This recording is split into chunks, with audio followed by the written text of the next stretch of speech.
The case was closed in less than 24 hours. Cause of death, self-inflicted. Manner of death, suicide.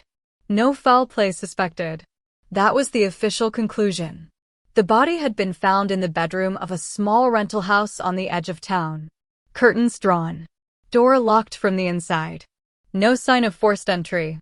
No overturned furniture. No note, but investigators said notes were not always present. Her name was Mara Collins, 19 years old. University student. Lived alone. No criminal history. No documented mental health treatment.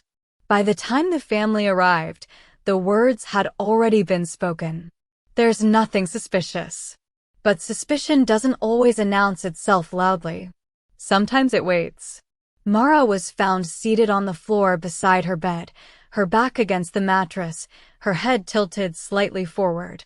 One arm rested loosely in her lap. The other lay at her side. The position looked peaceful, almost arranged. Too arranged. The officer on scene noted the room was clean. Not staged, just orderly. She's aligned by the door. Books stacked neatly on the desk. Her laptop closed. Her phone placed face down on the bedside table, plugged into a charger. The method was what sealed the conclusion. A belt. A closet rod. No signs of struggle. On paper, it made sense.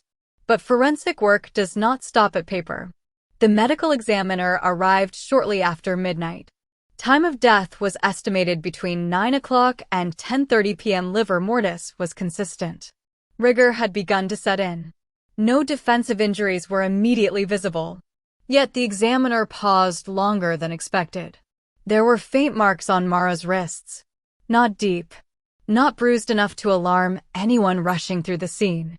But they were symmetrical. Nearly identical on both sides. Pressure marks. They were documented and photographed, though no one mentioned them aloud. The belt used in the hanging had been removed carefully and bagged. It was a soft fabric belt. The kind sold with dresses. No fraying. No tearing. No signs of weight stress beyond what was expected. But the closet rod told a different story. It was metal. Lightweight. Installed recently. According to the landlord, it had been replaced 2 weeks earlier after the previous tenant complained it couldn't hold coats without bending. It had not bent. If Mara's full body weight had been suspended from it, there should have been deformation. There wasn't. Still, the report moved forward. Suicide was entered into the system. The body was released to the family the next morning. That should have been the end. It wasn't. Mara's mother was the first to question the timeline. She said her daughter had called her at 8:47 p.m. They spoke for 12 minutes. Mara sounded normal. Calm. She talked about an exam scheduled for the following week.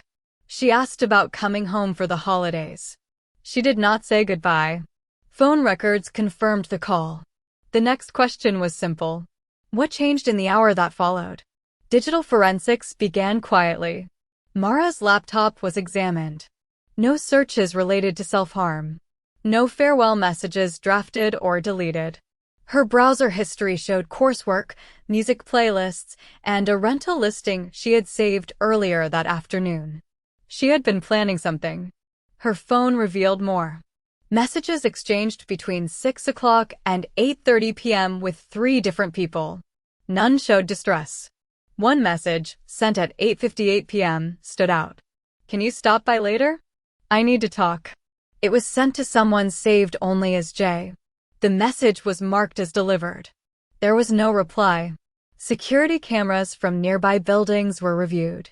At 9:12 p.m., a figure was seen approaching Mara's front door. The footage was grainy. The hood was up. The face indistinct. But the time mattered. Because according to the report, Mara was already dead. The door had been locked when officers arrived. No sign of forced entry. The spare key was accounted for.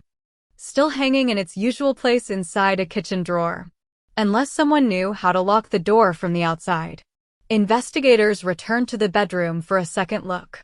The carpet beneath Mara's feet showed compression marks inconsistent with her seated position. as if she had been moved slightly after death. The bed frame bore a faint scuff near the base recent. And then there was the phone. The charging cable was plugged in. The battery level was at 93%, which meant it had been charging for some time.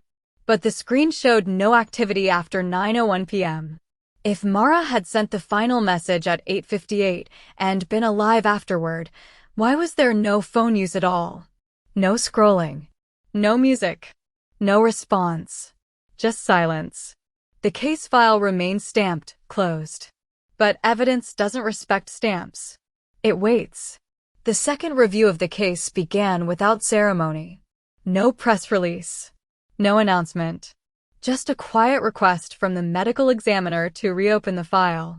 Not because of pressure from the family, but because too many small details refused to settle into place. In forensic work, certainty is earned, not assumed. The first thing investigators revisited was the time of death. Livor mortis patterns were consistent with a death that occurred later than initially estimated. The pooling of blood suggested Mara had been upright for some time before her body was found seated against the bed. That alone didn't prove homicide, but it did narrow the window. She was likely alive after 9:15 p.m. That contradicted the original report. Digital forensics took over next. Mara's phone was examined again, this time at the system level. Deleted data. Background processes. Temporary logs most users never see. At 9:04 p.m., her phone unlocked. No message was sent. No app was opened. The screen was active for 7 seconds, then locked again. That meant someone had interacted with the phone. And it likely wasn't Mara. Her fingerprint data showed. No registered unlock at that time. The phone had been opened using a passcode. Only 2 people knew it. Mara and Jay. The contact labeled Jay was identified as Jason Reed, a 23-year-old graduate student who lived less than 10 minutes away. They had met through a campus study group. Friends, according to him. Nothing more. Jason said he hadn't gone to Mara's house that night. He claimed he was home, working on an assignment. His laptop activity supported that, mostly. There was a gap. From 8:50 to 9:30 p.m., his device showed no keystrokes. No mouse movement. No network traffic. Just inactivity. Security footage was enhanced. The hooded figure approaching Mara's house at 9:12 p.m. had been dismissed earlier due to poor image quality. But frame-by-frame analysis revealed something subtle. The way the person walked. A slight outward turn of the right foot. Consistent across multiple steps. Jason walked the same way. When investigators searched his apartment, they weren't looking for weapons. They were looking for patterns. They found a belt missing from a dress Mara had been seen wearing earlier that week. They found a text draft on Jason's phone that had never been sent. "I didn't mean for it to go this far." He said it was unrelated. The bedroom was examined again.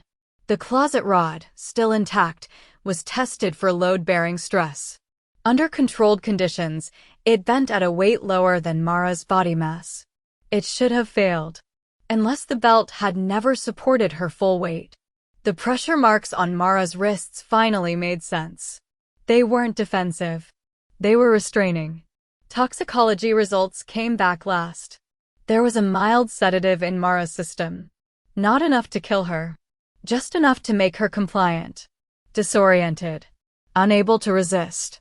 Jason admitted to bringing it. He said she was upset. Said he was trying to calm her down. Said he never intended to hurt her. But forensic evidence doesn't care about intent. The timeline was reconstructed one final time. 8:58 p.m., Mara messages Jason asking him to come over. 9:04 p.m., phone unlocked by passcode. 9:12 p.m., Jason arrives at the house. 9:15 to 9:30 p.m., Mara sedated, restrained. After death, scene staged to resemble suicide. Door locked from inside using a known method. The locked room wasn't a mystery. It was a tactic. Jason pleaded guilty to manslaughter. Not murder. The court accepted that he hadn't planned to kill her, only to control the situation. But control, once lost, is still violence. The case file was amended. Cause of death, homicide. Manner of death, staged. Mara's mother received the call 2 weeks later. She didn't cry when she heard the ruling change. She said she already knew. Parents often do. The room where Mara died was eventually rented again. The carpet replaced. The closet rod reinforced. The walls repainted. Nothing remained. Except the record.